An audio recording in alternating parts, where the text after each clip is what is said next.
Welcome to a new edition of Beantown vs. Big Apple Sports. I am Reed Becker alongside Alex Green, and this is our first episode without Nico as he graduated last spring. Today, we will be discussing the state of the New England Patriots, New York Giants, and the New York Jets in the NFL as the season is underway. Let's start with the New England Patriots. Alex, the Patriots last week in Week 1 lost to Philadelphia, although they were competitive. Yeah, even though the Patriots lost last week, their Week 1 match to the Eagles, there was a lot to be hopeful about if you're a Patriots fan. Mac Jones looked really good on the new/former offensive coordinator Bill O'Brien. And besides an interception on the first drive of the game, Mac made some really solid throws, especially late in the game, to keep the Patriots in it. Ezekiel Elliott and Ramondre Stevenson looked solid in the opening game, and the defense played just as well, if not better, than people expected them to. If the Patriots play like this in every week, they should. There's a chance they can make the playoffs, although they are in a tough division, and they do have one of the toughest, if not the hardest, schedule in the NFL this season. Yeah, I mean, tough one against Philadelphia. You fall down 16-0, but I don't know. I still have questions about Mac Jones, obviously, of one game coming into it. But and I wouldn't say that their wide receiver core is the greatest either. No, it's really not. There was some news that came out the day of this recording that Juju Smith-Schuster, the team officials believe that he's falling down the depth chart with the performances of Demario Douglas and Kayshon Boutte, both of those guys rookies who played solid in that Week 1 matchup against the Eagles. So it'll be interesting to see how the Patriots receiving core does later on in the season. I guess Bill Belichick got a handle of Juju's TikTok account. The Patriots are going to be in Dallas this weekend to play the Cowboys. So, Alex, any quick prediction for that? That's going to be a tough game this weekend against the Cowboys. I think Patriots lose. They're on the road in Dallas. Dallas is a tough team. They looked really good in Week 1 against the Giants.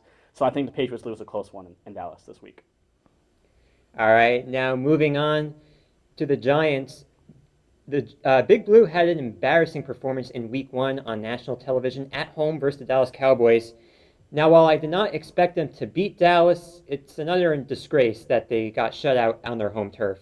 While people want to point the finger at Daniel Jones and say that the Giants just gave him too much money and that performance showed why, the real issue really in that game was that the O-line gave him no time to throw. The O-line continues to be a big problem year after year for the Giants. The running game with Saquon on the first drive was working, but once Daniel Jones received the bad snap and they had the blocked field goal, you instantly knew everything was going to go downhill from there. The Giants are hosting the Seattle Seahawks at MetLife Stadium this weekend, and I see this as a toss-up game. Seattle got blown out at home versus the Rams, but it's the Giants, so it'll come down to really, can the O-line get their act together, and that's my key for that game. Yeah, if the Giants do want to win any games this year, they're going to have to improve that O-line. Daniel Jones, as you mentioned, had really no time to throw in that game. And from the beginning of the game, when they had that blocked field goal, obviously, on the first or second drive, I want to say, you kind of just knew that it was going to be a rough night for the Giants. I think the Giants lose that game as well based on the way both the Seahawks and Giants played in Week 1. The Seahawks didn't look that good either, but until the Giants O-line improves, I'm just going to go with the Seahawks winning that game as well. Yeah, I didn't say they would lose, but I could see both ways. The Giants, you never know what you're going to get from them. Now, moving across the hallway at MetLife Stadium, after all the hype, all the Super Bowl or bust predictions, JETS, Jets, Aaron Rodgers had other things to say as on Monday Night Football, his Jets debut, season debut, Week 1 versus the Buffalo Bills, he goes down after 4 plays. Now, people want to blame the MetLife Stadium turf for his torn Achilles that's going to sideline him for the rest of the year. But something that people aren't really mentioning is that MetLife Stadium just installed new turf this offseason. Now, people may say that it should just go to an all-grass. That's a different discussion for another day. But the Jets wound up actually winning that game on a game-ending punt return for a touchdown in overtime by Xavier Gibson, although it probably should have been called back. However, the big story turns to life for the Jets without the future Hall of Fame quarterback that they gave all that money to. Good job, Woody Johnson.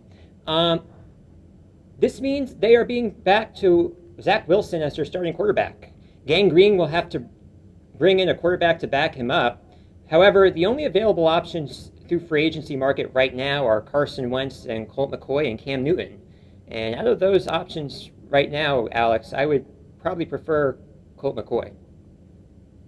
Now, the Jets will be home this weekend to host Patrick Mahomes and the Kansas City Chiefs on Sunday Night Football on NBC. Now, if you are a Jets fan, for your well-being, I suggest just not even watching the game. This is going to be an old-school butt-kicking. Kansas City's going to be winning this game, running away. It'll be close to, if not worse, than Giants-Cowboys from Week 1. Yeah, the Jets, a lot of hype for them coming into the season. Aaron Rodgers, they felt they were a quarterback away. He gets injured. They're back to Zach Wilson. It's going to be tough. Life for them is going to be tough with Zach Wilson. They do have some good receivers, though, a good defense. The O-line, though, a bit of a concern as well as a Giants. I think the Jets are going to lose this game big as well. I don't see a world where the Jets honestly beat Kansas City. Kansas City, Travis Kelce, Patrick Mahomes, what more do you need to say than that?